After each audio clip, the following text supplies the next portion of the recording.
ఈరోజు ఆంధ్రజ్యోతిలో వచ్చినటువంటి కథనాల్లో ముఖ్యంగా అమరావతికి సంబంధించినటువంటి నిన్న మోదీ చెప్పినటువంటి మాట, ఈ మొత్తం సభ యావత్తు మోదీ చంద్రబాబుని కొనియాడా, చంద్రబాబు మోడీని పొగడా, ఈ ఇద్దరు కలిసి పవన్ కళ్యాణ్ మళ్ళీ వాళ్ళిద్దరిని ఇట్లా పరస్పరం పొగడ్తల పర్వంగా సభ అంతా సాగింది. దాదాపు మొత్తం సభ జరిగినటువంటి గంటన్నర సమయంలో అరగంటకు పైగా స్తోత్రమే.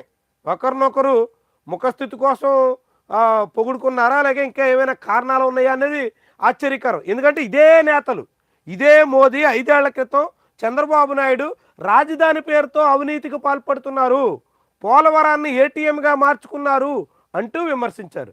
అదే చంద్రబాబు మోదీని దేశానికి పట్టిన శని, పెద్ద ఉగ్రవాది అంటూ మాట్లాడారు. అంతగా తీవ్రమైనటువంటి విమర్శలు చేసుకున్నటువంటి నాయకులు ఇప్పుడు అందుకు విరుద్ధంగా, పూర్తి విరుద్ధంగా ఒకరినొకరు అత్యంత గనులు, అత్యంత సమర్థులు, మీరు అంతటి వారు ఇంతటి వారు, ఏందో మరి అంత ఎబ్బెట్టుగా కూడా అసలు అది ఒక స్థాయిలో ఎవరైనా నాయకులు అతిథులుగా వచ్చినప్పుడు గౌరవం కొద్దీ ఒక మాట పొగడతడం చాలా సహజం. అదేవిధంగా వచ్చినటువంటి వాళ్ళు కూడా ఆతిథ్యం ఇచ్చేటువంటి వాళ్ళని ప్రశంసించడం చాలా చాలా సాధారణం. కానీ ఈ సాధారణం అసాధారణ స్థాయికి చేరింది. అనూహ్యమైనటువంటి రీతిలో ఒకరినొకరు కొనియాడుకోవడానికే మొత్తం సభ నిర్వహించారా, ఇన్ని కోట్ల రూపాయలు ఖర్చు చేసి ఒకరినొకరు పొగడ్తల పర్వంలో వర్షంలో ముంచి తేల్చడానికే ఈ వ్యవహారం నడిపారా అనేటువంటి సందేహం వచ్చేలాగా ఈ సభను జరిపారు. ఎంత విచిత్రం అంటే, చంద్రబాబు నాయుడు అవినీతిపరుడు, యూటర్న్ బాబు అని స్వయంగా మోదీ పార్లమెంట్ సాక్షిగా విమర్శ చేశారు. ఎక్కడో బహిరంగ సభలోనో బయట ఎక్కడో చెప్పినటువంటి మాట కాదు, పార్లమెంట్లో చంద్రబాబుని ఇదే నరేంద్ర మోదీ యూటర్న్ బాబు అంటూ మాట్లాడారు. అలాంటి యూటర్న్ బాబు గురించి మోదీ నిన్నేం చెప్తారంటే, నేను ముఖ్యమంత్రి అయినటువంటి తొలినాళ్లలో గుజరాత్ సీఎంగా ఉండగా చంద్రబాబును చూసి చాలా నేర్చుకున్నాను అన్నారు. అంటే బహుశా ఆ యూటర్న్ బాబు నుంచి యూటర్న్లు తీసుకోవడంలో ఏమైనా పాఠాలు నేర్చుకున్నారనుకోవాలా మనం? చాలా ఆశ్చర్యకరం. ఎందుకంటే ఇటీవల మోదీ కూడా కులగణన విషయంలో యూటర్న్ తీసుకున్నారు.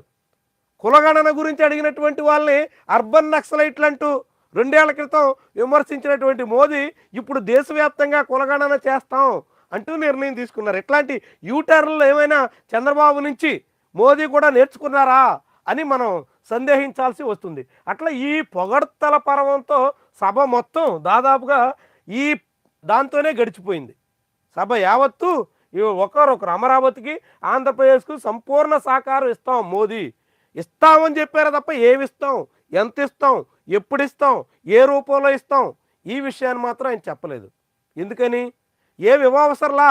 ఇప్పటికే అమరావతిలో కేంద్ర ప్రభుత్వానికి సంబంధించినటువంటి 41 సంస్థలు 300 ఎకరాల భూమిని తీసుకున్నాయి. ఇదే ఆంధ్రప్రదేశ్ రాష్ట్ర ప్రభుత్వం నుంచి 41 సంస్థలు 300 ఎకరాల భూమి తీసుకున్నాయి. ఆ 41 సంస్థలు అమరావతిలో భూమి తీసుకున్నటువంటి చోట నిర్మాణ పనులు ప్రారంభిస్తే అమరావతికి మంచి ఉత్తేజం వస్తుంది. అమరావతిలో పనులు ఊపందుకుంటాయి, చాలా ఉత్సాహంగా ముందుకు సాగేదానికి అవకాశం ఉంటుంది. కానీ కేంద్ర ప్రభుత్వ రంగ సంస్థల విషయంలో ఒక్క అడుగు కూడా పట్టల.